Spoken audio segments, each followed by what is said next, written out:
Hello and welcome to a fresh episode of Ramuism. భారతదేశంలో అందరినీ పట్టి పీడిస్తున్న సమస్య కులం. మనిషి పుట్టినప్పటి నుంచి చచ్చేదాకా ప్రతి స్టేజ్లో ప్రతి పాయింట్లో ఎదురయ్యే విషయం ఇది కులం అనేది. అందంగా చెప్తే కాస్ట్ ఫీలింగ్, ఇంకా ఘోరంగా చెప్పాలంటే ఘాటుగా చెప్పాలంటే కుల గజ్జి. ఇవాల్టి రామోయిజం రామ్ గోపాల్ వర్మ గారి కాస్ట్ ఫీలింగ్ గురించి.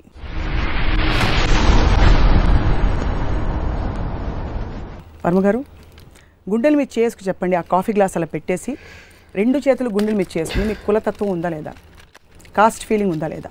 నాకు కాస్ట్ ఫీలింగ్ కన్నా వర్స్ట్ ఫీలింగ్స్ ఉన్నాయి. సో అందుకని కాస్ట్ ఫీలింగ్ లేదని కూడా చెప్పలేను. ఎందుకంటే కాస్ట్ ఫీలింగ్ అనేది చాలా మంచిది అనేది నా ఉద్దేశం. అది హానికరమైనది కాదు. అది కేవలం ఒక అలవాట్లో వాడి కాస్ట్ ఫీలింగ్ ఉంది, వీడి కాస్ట్ ఫీలింగ్ ఉంది అని చెప్తారు. మనం ఎప్పుడు వింటూ ఉంటాం. ఈ మధ్యన ఒక టీవీ ఛానల్లో కులం అడిగి ఉన్నవాడు గాడిదా అని అలాంటి ఏదో రకరకాల పదజాలంతో అదొక సోషల్ ఈవిల్ లాగా పరిగణిస్తారు. నా ఉద్దేశంలో అది ఏమాత్రం సోషల్ ఈవిల్ కాదు. దానికి కారణం ఏంటంటే, ఒకటి ఏదైనా ఫీలింగ్, ఇప్పుడు నా దేశం, నా ఇల్లు, నా ఫ్యామిలీ, నా వీధి, నా ఊరు, నా స్కూలు, నా ఆఫీసు, నా కంపెనీ, నా వ్యాపారం, ఇవన్నీ కరెక్ట్ అయినప్పుడు నా కాస్ట్ ఒకటి ఎందుకు తప్పు? ఫస్ట్ ఆఫ్ ఆల్ నాకు దానికి అర్థం తెలియట్లేదు. ఏదైనా మీకు ఒక సెన్స్ ఆఫ్ బిలాంగింగ్ ఉండాలి. నా వాళ్ళు పెద్ద తెలుగు మన అమెరికాలో తెలుగు వాళ్ళు ఉంటారు, ఆడు తానా ఏదో పెట్టుకుంటారు పేరు, అందరం కలిసి అది హ్యూమన్ నేచర్లో ఒక పర్టిక్యులర్ వర్గానికో దేనికో సంబంధించిన వాళ్ళు అందరూ కలిసి గ్రూప్ అవ్వటం అనేది it's a natural process of social culture. అది దాంట్లో కాస్ట్ ఒక్కదాన్నే పక్కన పెట్టడం అనేది అసలు అది మీనింగ్లెస్ థింగ్. అసలు పుట్టు పూర్వత్రాలకి మనకి సంబంధం లేని విషయాలకి, మనం ఏదో జెనెటిక్గా ఊడి పడిన అంశాలకి తావు ఇవ్వని రామ్ గోపాల్ వర్మ గారు వాళ్ళ కులం లాంటి ఒక ఐడెంటిటీని ఎలా ప్రోత్సహిస్తున్నారు, ఎలా ఆమోదిస్తున్నారు? నేను ప్రోత్సహించట్లేదు. నేను చెప్తాను. ఇప్పుడు ఇందాక మీరు క్వశ్చన్ అడిగారు. నాకు కాస్ట్ ఫీలింగ్ లేదు, నా ఫీలింగ్ ఉంది. అది ఇంకా వర్స్ట్. ఎందుకంటే మీరు నా దేశం నుంచి మొదలెడతారు. నా దేశం, నా రాష్ట్రం, నా భాష వాళ్ళు, నా ఇది నా అని అక్కడి నుంచి రిలీజను ఒక రీజన్ అవ్వచ్చు, తర్వాత నా కాస్ట్ అవుతుంది, తర్వాత నా ఫ్యామిలీ అవుతుంది, లాస్ట్కి మిగిలింది ఏంటంటే నేను ఒక్కడనే. నాకు నా ఫీలింగ్ ఒకటే ఉంది కానీ నాకు వేరే ఫీలింగ్ లేదు. కానీ నేను అడిగేది ఏంటంటే, ఎవరైతే ఉందే అది ఉండకూడదు అని ఇందాక మీరు మాట్లాడిన మాట కానీ కులవడిగినోడు గాడిదా, లేకపోతే నేను ఎన్నోసార్లు ఇండస్ట్రీలో వింటూ ఉంటాను, అరే చిరంజీవి ఏం లేదురా అంత కాస్ట్ ఫీలింగ్ అని చెప్తారు. కాస్ట్ ఫీలింగ్ తోటి చిరంజీవి, పవన్ కళ్యాణ్ అంటే, ఎందుకంటే కాపులు అనే ఒక కాస్ట్ ఎక్కువ మంది ఉన్నారు, దాని మొదన వాళ్ళు స్టార్డమ్ ఉంది అని బిలీవ్ చేసి కొంతమంది ఉంటారు. సిమిలర్లీ మా కాలేజీలో ఒకడు నా గోపి అని నా ఫ్రెండ్ ఉన్నాడు. ఆ కమల్ హాసన్కి పెద్ద ఫ్యాన్. ఒకరోజు వచ్చి, అరే కమల్ హాసన్ బాపనాడు అంట గురు అంటే ఆడు ఫుల్గా అసలు డల్ అయిపోయాడు. ఎందుకంటే ఆడికి బ్రాహ్మిన్స్ అంటే ఇష్టం ఉంది. ఆడికి ఎందుకో నాకు తెలియదు. కానీ ఆడు సినిమా చూడటం మనలా.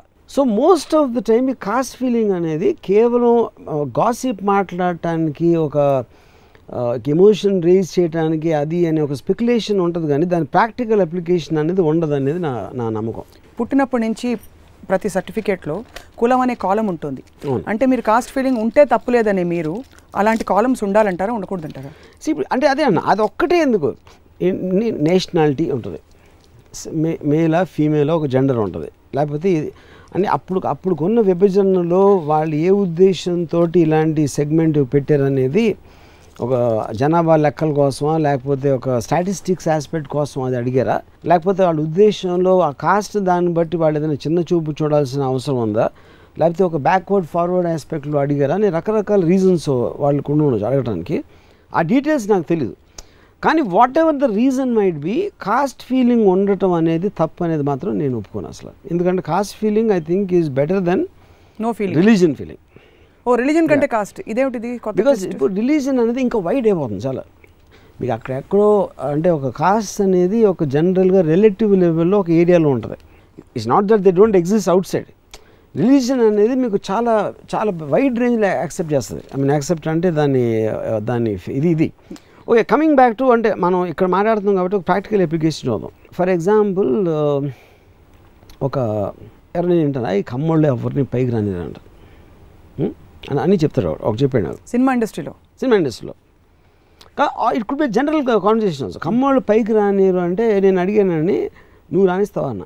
లేదండి కాదు, నువ్వు నీ కాస్ట్ ఏదంటే పక్కన పెట్టు, నువ్వు కాపా కమ్మ బ్రాహ్మణ అన్ని పక్కన పెట్టి పైకి రానిటువంటి ఏంటి ఫస్ట్ ఆఫ్ ఆల్ అది చెప్పు నాకు. నీ దగ్గర డబ్బులు ఉన్నాయి, సపోజ్ నీవు ఎవరికో హెల్ప్ చేసిన నీకు ఒక కెపాసిటీ ఉంది, లేకపోతే ఒక అవసరం ఉంది, లేకపోతే నువ్వు చారిటీ చేసే నీ దగ్గర ఒక గుణం ఉంది, ఇలాంటి రకరకాల కారణాలతోటి నువ్వు ఒక మనిషిని పైకి రానిస్తావు. సో అప్పుడు ఏ కమ్మోళ్ళు అయితే నువ్వు పైకి రానివ్వరు అని చెప్తున్నావో వాళ్ళలో కూడా డిఫరెన్స్ ఉంటాయిగా.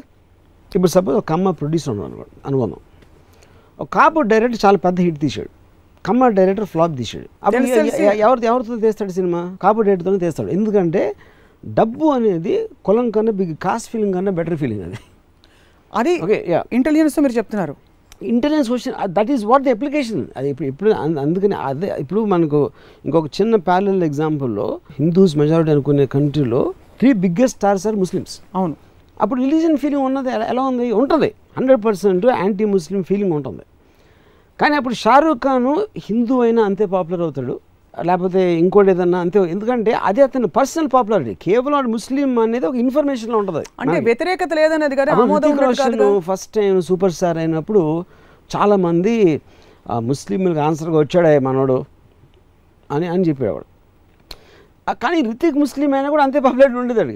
వాడి పాపులారిటీకి జనం నచ్చడానికి వాడి కాస్ట్ రిలీజియన్కి సంబంధం. అంటే మీరు ఇచ్చిన ఎగ్జాంపుల్స్లో వాళ్ళ వ్యక్తిగత ఆరా కారిస్మా ఏదైతే ఉందో వాళ్ళ కులం ఇతరత్ర విషయాలకి మించింది ఉంది కాబట్టి అక్కడ ఓవర్ షాడో చేసింది. కానీ సగటున మామూలు మనుషులకి వేరొక ఐడెంటిటీ తోటే పైకి వచ్చే పరిస్థితుల్లో కొన్ని సందర్భాల్లో విపరీతమైన వార్స్ జరిగిపోతున్న సంఘటనల్లో ఇప్పుడు మీరు తీసే సినిమా కూడా కులం ఆధారంగా జరుగుతున్న రౌడీజం లాంటి ఇష్యూస్ ఉన్నప్పుడు మరి ఆ ఫీలింగ్ని పక్కన పెట్టాలంటారా?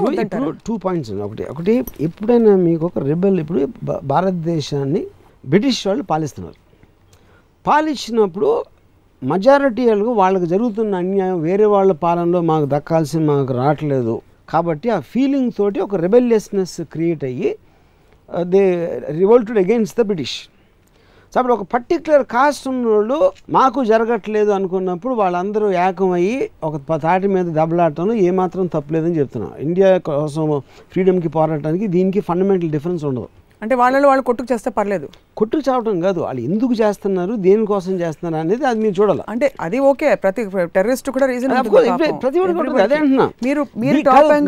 నేను నా క్వశ్చన్ ఏంటంటే I'm not general hatred, general కాదు అని కరెక్టా కాదు అంటానికి, ఒకే ఒక పర్టికులర్ ఇష్యూని ఫోకస్ చేయడానికి నా ప్రాబ్లం. మీ రిలీజన్ కోసం కట్టుకుంటే తప్పలేదు, దేశం కోసం అయితే తప్పలేదు, మీరు మీ వాళ్ళు కొట్టుకుంటే తప్పలేదు, కాస్ట్ ఒక్కదానికి ఎందుకు తప్ప అంటున్నాను. బికాస్ దేశానికి సంబంధించిన పరిధులు, దేశానికి సంబంధించిన డ్యూటీస్, రెస్పాన్సిబిలిటీస్ ఒక సిటిజన్గా, పౌరుడిగా ఇవన్నీ మనకి కొన్ని రాజ్యాంగబద్ధంగా కొన్ని పరిస్థితులు ఉన్నాయి. వాటికి కూడా ఎగ్జాంపుల్ ఉన్నారు. ఇప్పుడు సడన్గా మీకు ఓల్డ్ సిటీలో ముస్లిమ్స్ వాళ్ళు ఏదో చేశారు, లేకపోతే హిందూస్ ఏదో చేశారు, వాళ్ళు కొట్టుకుంటారు, ఏదో ఒక రైట్స్ క్రియేట్ అవుతాయి, లేకపోతే ఏదో ప్రాబ్లం వస్తుంది. ఎప్పుడైనా మీకు వైలెన్స్ వచ్చేది ఒక వర్గం వాళ్ళకి సరిగ్గా జరగట్లేదు, వాళ్ళకి ఏదో కోపం వచ్చో హర్ట్ అయ్యో సెంటిమెంట్ వాట్ అలాంటి దానితో క్రియేట్ అవుతుంది. అది ఏ సివిల్ సొసైటీలో దాన్ని ఎవరు కూడా దాన్ని ఎంకరేజ్ చేయరు, దాన్ని సపోర్ట్ చేయరు. సో అలాంటిది కొన్ని మీకు ఒక 10-12 ఉంటాయి అలాంటి ఇష్యూస్. ఏ ఇష్యూస్లో గొడవ అవుతుంది దాంట్లో కాస్ట్ అనేది ఒకటి. సో అదే ఇప్పుడు కులం అడిగినోడు గాడిద అని వస్తుంది ఒక ఛానల్లో, మతం అడిగినోడు గాడిద ఎందుకు రాదు? అది కూడా గాడిదే కానీ రావాలి కదా. కానీ మీరు ఇక్కడ ఏంటంటే ఈ ఒక్కదాన్ని ఐసోలేట్ చేస్తున్నారని చెప్తున్నాను. అంటే బికాస్ మన దేశంలో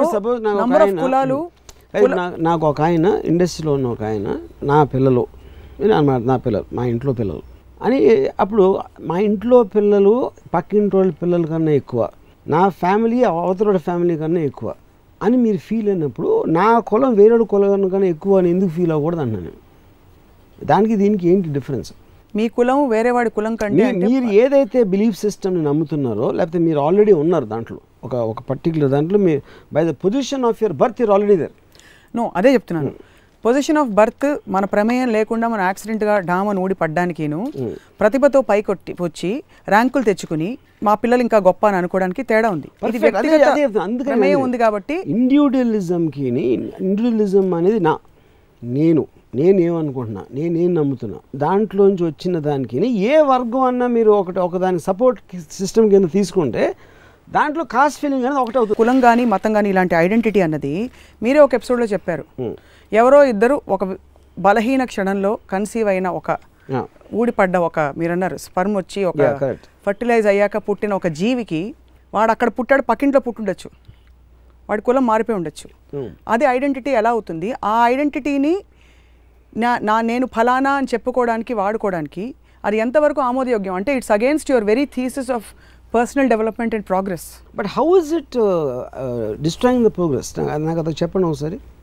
కాస్ట్ ఫీలింగ్ ఉన్నంత మాత్రాన దాని డైరెక్ట్ ఎఫెక్ట్ సొసైటీలో ఎక్కడ వస్తుంది? Isn't it a very limited way of holding yourself back? How is it? I mean, how is it except for talking? Okay, you tell me. I would like to ask you. నేను రాజు, క్షత్రియ whatever that caste.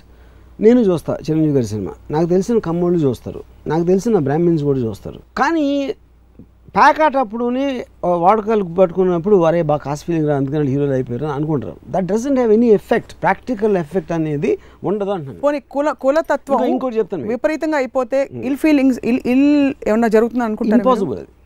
It cannot. ఎందుకంటే practical effect అని మీకేం వస్తుంది దాంట్లో? నేను కమ్మోడిని అయితే ఒక కాపు నుంచి నాకు ఎక్కువ లాభం వస్తుంది, కమ్మోడి నుంచి తక్కువ వస్తుంది అంటే నేను కాపుని పెట్టుకుంటాను.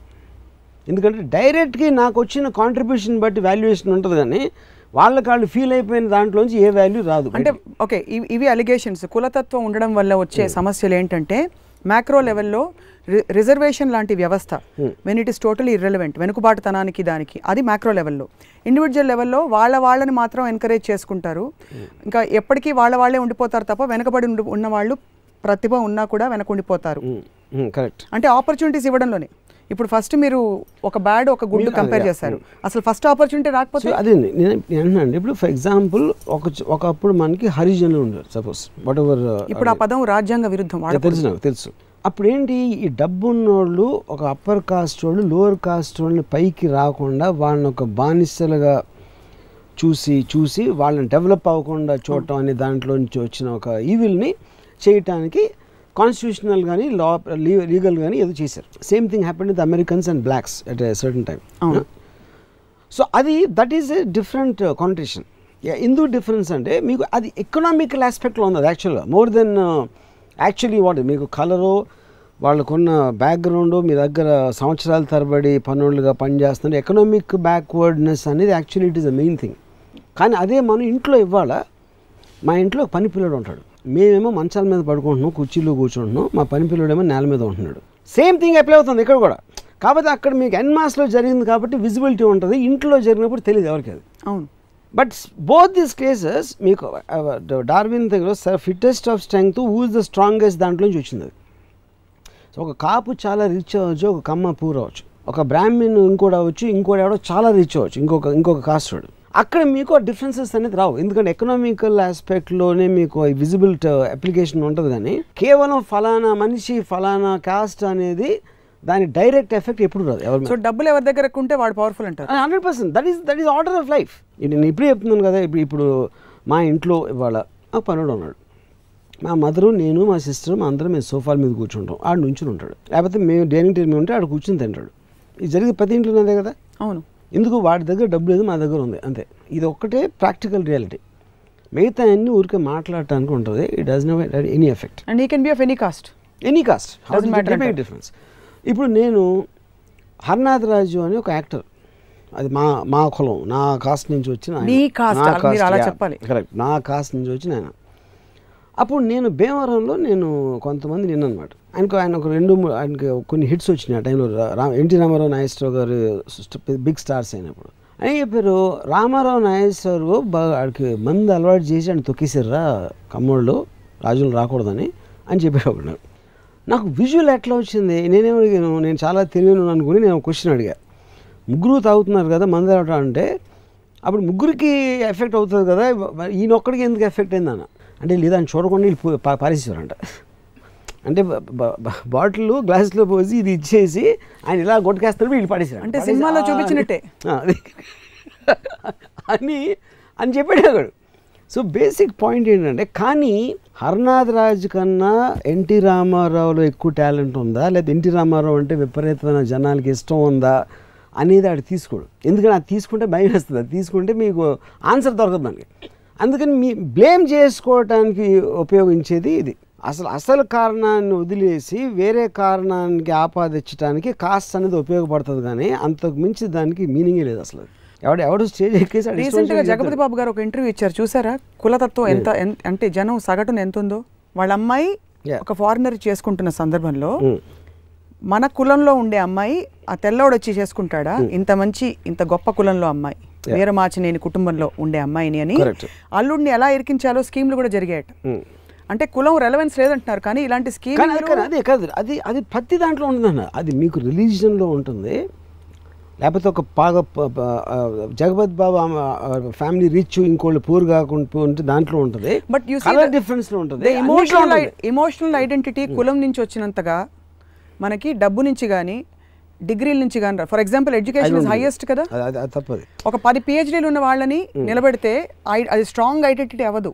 బట్ కులం అన్నది ఒక పర్సనల్, చాలా వ్యక్తిగతంగా ఒక పర్సనల్ ఈగోగా తీసుకునే విషయం అన్నమాట. నేను అడుగుతాను, ఒక కమ్మ కాపు పెళ్లి చేసుకోవటంలో మీకు ఎక్కువ ప్రాబ్లం ఉంటుంది అనుకుంటున్నారా సొసైటీకి? హిందూ ముస్లిం పెళ్లి చేసుకుంటే ఎక్కువ ఉంటుందా? చాలా రిచ్ చాలా విపరీతమైన పూర్ పర్సన్ ఎక్కువ ఉంటుందా? లేకపోతే ఒక అప్పర్ కాస్ట్ లోయర్ కాస్ట్ ఉంటే ఎక్కువ ఉంటుందా? కమ్మ కాపు లీస్ట్ ఉంటుంది ఈ కాంటెక్స్లో చెప్పండి. అంటే ఇంకా ఇతర కులాలు ఉన్నాయి, ఫస్ట్ పాయింట్. రెండోది హిందూ ముస్లిం అన్నప్పుడు నేను చెప్పేది అదే, కాస్ట్ అనేది ఇప్పుడు మీకు బిలాంగింగ్ అనేది ఎక్కడి నుంచి వస్తుంది? ఫస్ట్ వరల్డ్, నెక్స్ట్ కంట్రీస్ తర్వాత రిలీజన్స్, తర్వాత కంట్రీ లోపల రీజన్స్, ఆ రీజన్స్లోంచి మళ్ళీ ఇంకా ఏరియాస్ తర్వాత కాస్ట్ వస్తాయి, కాస్ట్ తర్వాత మళ్ళీ ఫ్యామిలీస్, ఇన్ని డివిజన్స్ వస్తూ ఉంటే అలా ఫైనల్గా ఒకటి దగ్గర అవుతుంది, ఎక్కడ ఒక పర్టికులర్ మనిషి ఇండివిజువల్ దగ్గర అవుతుంది. ఈ అన్నిటిలోని నేను మామూలు ఎప్పుడు వినేది కాస్ట్ ఒకటే మాట్లాడతారు, కాస్ట్ ఫీలింగ్ రిలీజియన్ ఫీలింగ్ నేను ఎప్పుడు వినలా. ఆడికి పిల్లల ఫీలింగ్, ఆడి పిల్లలు అంటే ఫీలింగ్ ఉందా అనరు, ఆడి ఫ్యామిలీ అంటే ఫీలింగ్ ఉన్నారు. ఇన్ఫాక్ట్ హ్యాబిట్ లాగా మాట్లాడతారు అంతే. హ్యాబిట్ అంటారా లేకపోతే నిజంగా is it like hitting below the belt? I'm asking you, but what ఇంతవరకు వాళ్ళు చెప్పిన దాంట్లో కాస్ట్కి డైరెక్ట్గా ఎఫెక్ట్ అయింది ఒకటి నేను కాస్ట్ ఫీలింగ్ మూలాన ఇలా జరిగింది అని ఒక ఇన్సిడెంట్ నాకు తెలియదు ఇంతవరకు. ఒక్క ఇన్సిడెంట్ చెప్పండి, ఒకటి చెప్పండి. సినిమాలు తీసేస్తున్నారు, నాకు చెప్పండి, ఒకటి చెప్పండి. వంగవీటి ఏంటి వంగవీటి అనే సినిమా మీరు కాస్ట్ ఫీలింగ్ మీకు కనిపించట్లేదు అక్కడ? అబ్సల్యూట్లీ ఏదో ఇద్దరు మనుషులకు పవర్ అఫ్ కోర్స్ 100%. ఇప్పుడు ఫర్ ఎగ్జాంపుల్ రెండు ఉంటాయి. ఒక బాల్ ఠాక్రే ఉన్నాడు. Ball Thackeray is supporting one particular మహారాష్ట్రలో 8 కోట్ల మంది ప్రజలు ఉంటారు. దాంట్లో ఒక థాట్ ప్రాసెస్ని పట్టుకుని బాల్ ఠాక్రే ఆయనకి ఫాలోవర్స్ వచ్చారు. సో బాల్ ఠాక్రే మహారాష్ట్రనా గుజరాతీయా లేకపోతే మహారాష్ట్రలో వేరే కాస్టా ఈ కాస్టా అని సంబంధమే లేదు. అది వాళ్ళందరూ బాల్ ఠాక్రే థాట్ ప్రాసెస్ పట్టుకున్నాడు. వంగవీటి అనేది ఒక ఇండివిజువల్, ఆ కాంటెక్స్ట్లో ఇండివిజువల్ని పట్టుకున్నాడు, అంతేగాని Kapu is not the point. But that is because మీరు చూసే లెన్స్ డిఫరెంట్గా ఉంది. అది అందుకనే నేను మీరు ఆర్గ్యుమెంట్ కోసం నేను అడుగుతున్నాను, నాకు ఒక్క ఇన్సిడెంట్ చెప్పమంటున్నా. అసలు నేను కాస్ట్ ఫీలింగ్ వల్ల ఏమైంది అసలు, అది ఎక్కడైనా ఎవరికైనా ఏమైంది? అంటే మీరు నాకు ఒక కే విశ్వనాథ్ గారి గురించి చెప్పాను. వాడు ఆయనకి బ్రాహ్మణులు అంటే ఎంత ఫీలింగ్ అంటే కాస్ట్ ఫీలింగు. ఆయన ఎవరు వచ్చినా ఇలా భుజం మీద చేసి ఏంటంటే దాన్ని ఏమంటారు, ఇది వేసుకుంటారు బ్రాహ్మణ్స్, అది జంధ్యం తడుముతారంట. నాకు అది చెప్పినోడు ఎలా చెప్పాడంటే, అది చూసినట్టే బాగున్నావా అని ఆప్యాయంగా పట్టుకుని ఆ జంధ్యం ఎత్తుతారంట. అంటే ఒక ఎక్సాజరేషన్, ఒక పాయింట్ దాన్ని చేయటానికి. ఆయన చేస్తారా ఉందా లేదా వేరే విషయం, కానీ అన్నీ ఉన్నప్పుడు మనకి ఇష్టమైన దాంట్లో సెలెక్ట్ చేసుకోవడం తప్పలేదు. ఉదాహరణకి ఇప్పుడు నాకు జస్ట్ లాస్ట్ షెడ్యూల్లో ఒక ఇది జరిగింది.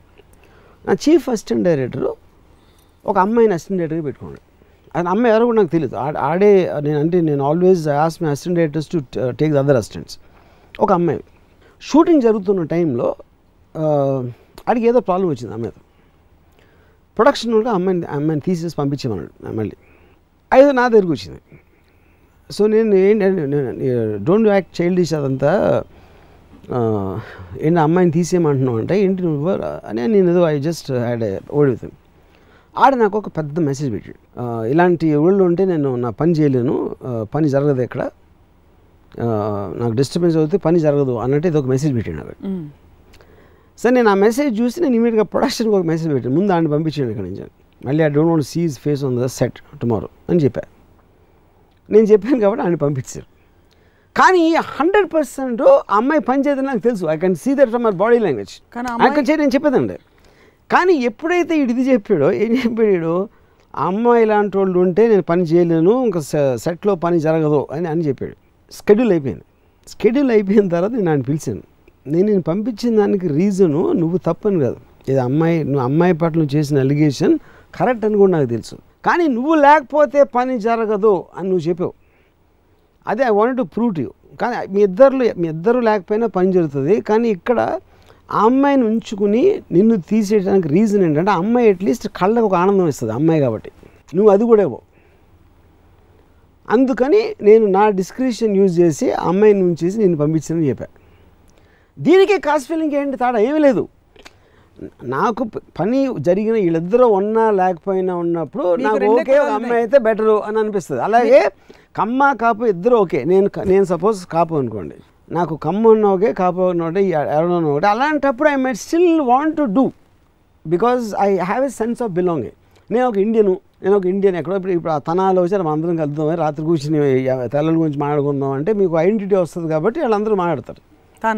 తన సేమ్ థింగ్ ఇక్కడ ఒక ఐడెంటిటీ అనేది ప్రతి ఒక్కరికి కావాలి. సాయంత్రం వాళ్ళందరూ వచ్చేసి క్లబ్లో కూర్చుని ఒక ఎప్పీలో మీటింగ్ పెట్టేసుకుని హౌస్ వైఫ్స్ అందరూ వాళ్ళ భర్తల గురించి మాట్లాడతారు కదా, సేమ్ థింగ్. ఇది అల్పం కాదు, నాది నా పిల్లలు, ఇది మొత్తం అల్పమే. అందుకే నేను చెప్పాను, నా కాస్ట్ ఫీలింగ్ కన్నా వర్స్ట్ ఫీలింగ్ ఉంది, నాకు నా ఫీలింగ్ ఉంది. నేను తప్పితే మొత్తం ప్రపంచం ఎక్కడికి అడుగంటిపోయి పాతంలో కూరుకుపోయినా నేను కేర్ చేయను, నేను అంత వర్స్ట్ ఫీల్ని. కానీ నేను మాట్లాడేది ఇక్కడ నా ఫీలింగ్ గురించి కాదు, అన్నిట్లోని కాస్ట్ ఫీలింగ్ ఒక్కదాన్ని బయటకు తీయడం మాత్రం స్టూపిడిటీ అని చెప్తాను. సో కాస్ట్ ఫీలింగ్ మిగతా అన్ని ఫీలింగ్ కన్నా బెటర్ యాక్చువల్గా. సో సొసైటీకి కాస్ట్ ఫీలింగ్ హెల్ప్ చేస్తుంది, రిలీజన్ హెల్ప్ చేయదు, రీజనల్ ఫీలింగ్ హెల్ప్ చేయదు. రీజనల్ ఫీలింగ్ డివిజన్ అవుతుంది, అన్నీ అవుతుంది. కాస్ట్ అనేది ఒక sense of belonging, relatively it is more helpful. ఎందుకు రీజనల్ ఫీలింగ్ కూడా అలాగే మరి, నా తెలంగాణ, నా రాయలసీమ నాది, నా ఆంధ్ర నాది, అది చెప్తున్నాను. మీకు విజిబుల్ డిఫరెన్స్ వస్తుంది కదా, స్టేట్స్ విడిపోతున్నాయి జాగ్రఫికల్గా. కాస్ట్లో ఎప్పుడు విడిపోరు, ఎందుకంటే కాస్ట్లో అందరూ కలిసి పనిచేస్తూ ఉంటారు. అందుకనే నేను ప్రాక్టికల్ అప్లికేషన్ మరీ అడుగుతున్నా. రీజనల్ ఫీలింగ్ ఉందనుకోండి, కాదు ఇప్పుడు రీజనల్ ఫీలింగ్లో నన్ను ఒక ఎగ్జాంపుల్ చెప్పమంటే ఆంధ్రప్రదేశ్ తెలంగాణ విడిపోయింది, నేను చెప్పాను ఆల్రెడీ. ఇండియా పాకిస్తాన్ విడిపోయింది. మీకు ప్రాక్టికల్గా కనిపిస్తుంది కొట్టొచ్చినట్టు దాని ఎఫెక్ట్ ఎలా ఉంటుంది అనేది. అలాంటిది కాస్ట్ ఫీలింగ్ నేను ఎప్పుడు చూడలేదు. ఫస్ట్ ఆఫ్ ఆల్ విడిపోవడం అనేది ఒక నెగిటివ్ ఫినామినన్గా మీరు అనుకుంటున్నారు. విడిపోవడం మీ భాషలో చెప్పాలంటే కూడా it's not negative even by society. Negative positive అనేది ఏది ఉండదు, ప్రాక్టికల్ ఎఫెక్ట్ ఉంటుంది సొసైటీ మీద. ఒక మామూలుగా వెళ్తున్న ఒక సొసైటీని ఒక పద్ధతిలో ఒక పర్టికల్ రెబెలియస్నెస్ వచ్చినప్పుడు దాని ప్రాక్టికల్ ఎఫెక్ట్ ఉంటుంది. ఆంధ్రప్రదేశ్ అనేది కొన్ని సంవత్సరాల నుంచి 50 60 ఎన్నో సంవత్సరాల నుంచి ఉంది. కానీ కొంతమందికి దాని మీద ఉన్న ఒక రెబెలియస్ ఆస్పెక్ట్, వాళ్ళ డిస్సాటిస్ఫాక్షన్, రకరకాల కారణాలు మన ప్రొటెస్టులు చేసి అది చేసి ఇది చేసి ఫైనల్గా విడగొట్టారు.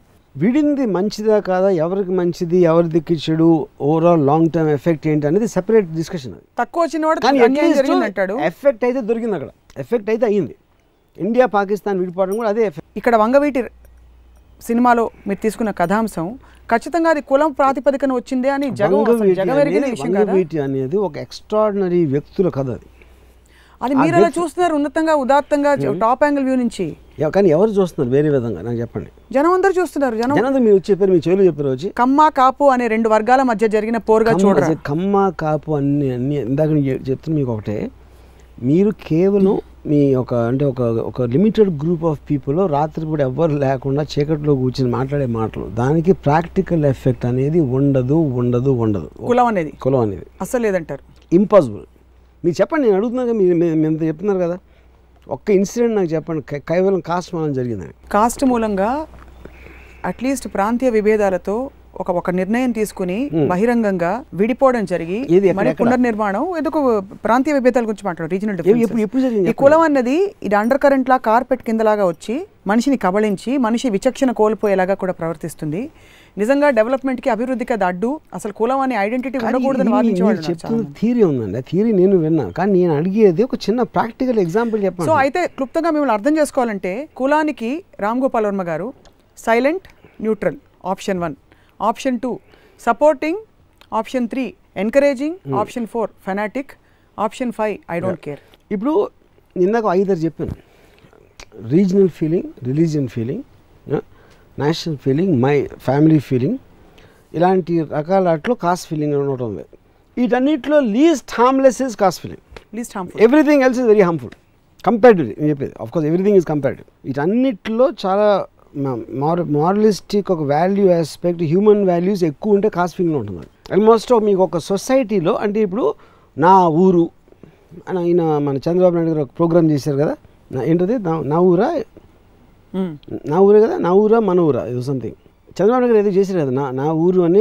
ఎవరెవరైతే ఎన్ఆర్ఐని వచ్చారో వాళ్ళందరూ వాళ్ళ ఊరు అభివృద్ధి చేసుకోవడానికి ఒక పథకం ఏదో వచ్చింది కదా, దానికి నా కులంకి ఏమీ తేడా లేదన్న. నా కులం వాళ్ళు నేను చేసుకుంటా, నా వీధిలో నేను పంజాగొట్ట కాలనీలో పుట్టి పెరిగాను, వాళ్ళందరినీ నేను చూసుకుంటాను. అదొక నాకు ఒక సెన్స్ ఆఫ్ బిలాంగింగ్ వచ్చినప్పుడు ఎవరికాడు ఐడెంటిఫై చేసుకుని, అంటే పంజగుట్ట కాలనీలో చేయలేం కాబట్టి మీరు ఒక గ్రూప్ మీరు చేసుకుంటారు. పంజగుట్ట కాలనీలో ఒక 10 మంది ఉండి యనమండుగురు ఒక కులం వాళ్ళు ఉండి ఇద్దరు మాత్రం వేరే కులం వాళ్ళు ఉంటే యనమండుగురిని ఏంటి ప్రోత్సహించి వాళ్ళకి అవకాశాలు ఇచ్చి వాళ్ళని చూసుకుంటూ అది నేను నాకున్న పవర్తో నేను తీసుకున్న డెసిషన్. నా కొడుకు ఎందుకు పనికిరాని ఎదవా, కానీ నా డబ్బంతా నేను చచ్చిపోయినప్పుడు అడిగి ఇచ్చేస్తా. నేను పక్కన కొడుకు ఇవ్వను కదా, దాని తర్వాత నెక్స్ట్ నా ఫ్యామిలీకి ఇస్తా, తర్వాత నా కులానికి ఇస్తా. అలాగా ఆ గ్రెడేషన్ అలా వెళ్తూ ఉంటుంది. ఆ గ్రెడేషన్లో కులం కాస్ట్ అనేది ఒక్క దాన్ని బయటికి తీసి కాస్ట్ ఫీలింగ్ ఉండరాయుడు కానీ ఒక్కడనే ఒక జబ్బు వచ్చిన వాళ్ళగా చూడటం అనేది పచ్చకామన్ రోజు చేసే పని. అది మీకు ఎవరైతే ఉన్నారో వాళ్ళు ఎదవలని చెప్తున్నారు అంటే వేస్ట్ అని చెప్పి వాళ్ళకి పక్కన పెట్టి పక్కింటి అబ్బాయికి ఇంకా వాడికి కేపబిలిటీ ఎక్కువ ఉందని ఇచ్చినప్పుడు మీరు ఇంకా ఉదాత్తంగా ప్రోగ్రెస్కి డెవలప్మెంట్కి కాంట్రిబ్యూట్ చేసిన వ్యక్తి ఎవరా? మరి అది కరెక్ట్ కాదంటారా? కానీ అది అందరూ కాస్ట్ ఒకటే బయట ఎందుకు తెస్తున్నాను అంటున్నా. నా పాయింట్ అది ఇండివిజువలిజం అనేది నేను ప్రోత్సహిస్తాను. Individualism, objectivism is only thing I regard. I don't care about religion, I don't care about region. Absolutely. Yeah. I don't care about caste. కానీ మనం ఇష్యూ కాస్ట్ ఫీలింగ్ గురించి మాట్లాడుతున్నాం కాబట్టి దానికి సంబంధించిన కంపారిజన్స్ నేను చెప్తున్నా దీని గురించి. Every time there is an election. ఇప్పుడు if I am condemning caste feeling, I want to condemn religion and regional and family, children much more than that. That's you what condemn everything, but your problem you are saying is that why is caste feeling being looked at under microscope? Why is it being discriminated? Why is it being isolated now? That's what I am trying to understand from you, from your experience. Is it a more emotional issue than any other form of identity? No Indian వా అని అడిగితే ఇది కాదు, మీరు ఏమిట్లండి అని పక్కగా అడగనట్టు ఏం కులం అండి అని మొహం మీద ఎవరిని అడగరు. అడుగుతారు, చాలాసార్లు అడుగుతారు. అంటే ఏమిట్లా అంటారు, ఏమిట్లా అంటే చాలా నాజుగ్గా అడుగుతారు, లేదా అజ్యూమ్ చేసుకుంటారు. కానీ ఇంటి పేరు ఏమిటని అడుగుతారు. ఇవన్నీ కులం ఏంటో గెస్ట్ చేసే కొన్ని. ఇప్పుడు చాలాసార్లు నేను ఎక్కడెక్కడ షూట్ చేస్తున్నప్పుడు గుంపులో నుంచి వచ్చి మేము కూడా రాజమండ్రి అంటాడు.